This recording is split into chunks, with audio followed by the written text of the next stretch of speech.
मेरो नाम द्वारेसाई हो, वार्ड नम्बर 7 हो, सिमकोट 7 हो।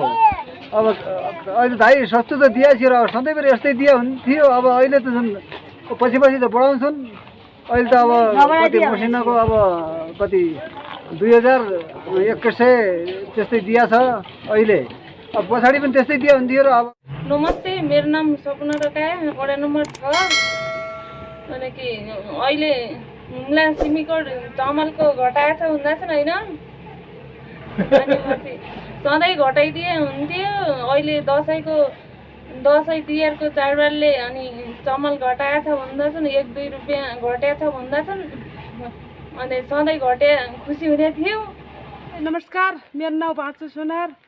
आँगनलाई लागि त्यही त आची बेला दसैँको मौका घटाए, अघि पछि घटाउनु पर्यो।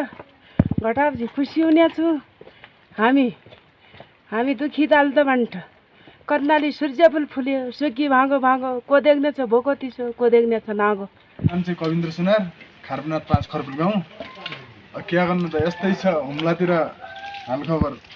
चामल कहिले घटे भन्दैछन्, कहिले बढाल्दैछन्। अब त्यस्तै गरेपछि अलिकति सधैँभरिको लागि घटाइदिनु पर्यो। 2 सागको लागि घटाइकन क्या चामल, फेरि पनि फेरि सधैँभरिको लागि घट्नु पर्यो। अब राम्रो मूल्य मान्यता पनि गर्नु पर्यो, मूल्य पनि सीमित हुनु पर्यो। कहिले गर्दा 250 कति 2250 कति गर्दा, आज कहिले घटाउँदा 1800 कति गर्दा छन्। क्या हुम्ला नि। म यो भोखरा टोलबाट बोलेको। अब यो दसैँको लागि सबै नेपाल सरकारले मात्रै अलिकति मान्छेले झुकाएर मात्रै सामान घटाउने काम गर्छौ। हजुर गरिबको लागि तिमीहरू त्यस्तो गर्दैनौ। घटाउनु पर्ने भनेपछि गरिब सबैले संसार गरिकन खाने हिसाबले गरे महिनामा वर्षमा घटाइदिए सबैलाई राम्रो हुन्थ्यो। पैसा कमाउने बाटो छैन अहिले गरिबहरूकोन। अनि पैसा मूल्य त घटायो, अब साउकन फेरि अझ पैसा उनीहरूलाई हुन्छ, उनीहरू लिन्छन् अझ चामल झिकेर। गरिबलाई त्यस्तो हुँदैन। 1-2 कट्टा चामलको लागि हुन्छ र त्यही पनि घटायो, धन्यवाद भयो। नेपाल सरकारले राम्रै गर्नुभयो। त्यही पनि अब सधैँको लागि घटाउने काम गरिदिनु होला। नमस्कार, मेरो नाम लोकते कामी, सिमीकोट 5।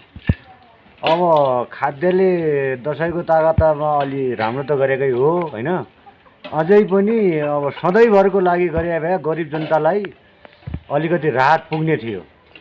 नमस्कार, मेरो नाम भस्कली कामी, म भोखडाबाट वडा नम्बर 5बाट अहिलेदेखि बोलिराखेको छु।